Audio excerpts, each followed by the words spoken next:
कलयुग में होने वाली 10 भयानक भविष्यवाणियां जो सच होने लगी हैं। बहुत समय पहले की बात है। एक छोटे से गांव में एक बहुत पुराने मंदिर के पास एक संत रहते थे। लोग दूर दूर से उनके पास अपने जीवन के सवाल लेकर आते थे। एक दिन एक युवक उनके पास आया। उसके चेहरे पर चिंता साफ दिखाई दे रही थी।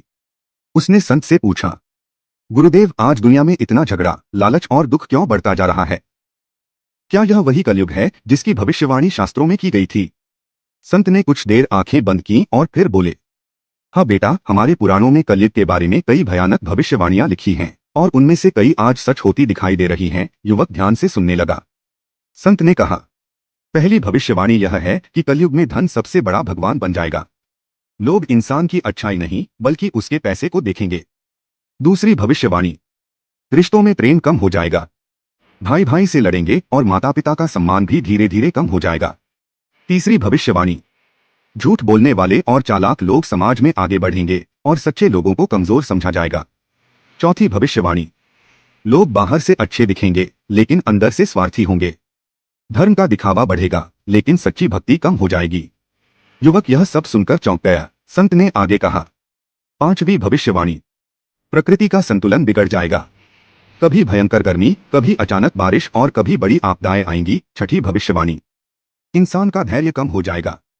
लोग छोटी छोटी बातों पर गुस्सा करने लगेंगे। सातवीं भविष्यवाणी, लोग अपने स्वार्थ के लिए दूसरों को धोखा देंगे। दोस्ती भी मतलब की हो जाएगी। आठवीं भविष्यवाणी, असली ज्ञान की जगह दिखावा बढ़ेगा। लोग ज्ञान की बात करेंगे लेकिन उसे जीवन में नहीं अपनाएंगे। नौवीं भविष्यवाणी, इंसान का मन हमेशा अशांत रहेगा चाहे उसके पास कितना भी धन क्यों न हो। और फिर संत ने धीरे से कहा, दसवीं और सबसे बड़ी भविष्यवाणी, जब दुनिया में पाप और अन्याय बहुत बढ़ जाएगा तब भगवान एक नए युग की शुरुआत करेंगे। मंदिर के आंगन में गहरी शांति छा गई।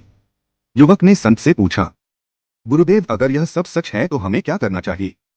संत मुस्कुराए और बोले, कलयुग अंधकार का समय जरूर है लेकिन जो इंसान सच्चाई, दया और भगवान का नाम नहीं छोड़ता वही इस अंधेरे में भी प्रकाश बन सकता है। उस दिन युवक को समझ आ गया कि कलयुग से डरने की जरूरत नहीं है बल्कि अपने कर्म और भक्ति को मजबूत करने की जरूरत है। और शायद यही कारण है कि आज भी लोग कहते हैं, कलयुग की कई भविष्यवाणियां धीरे धीरे सच होती दिखाई दे रही हैं।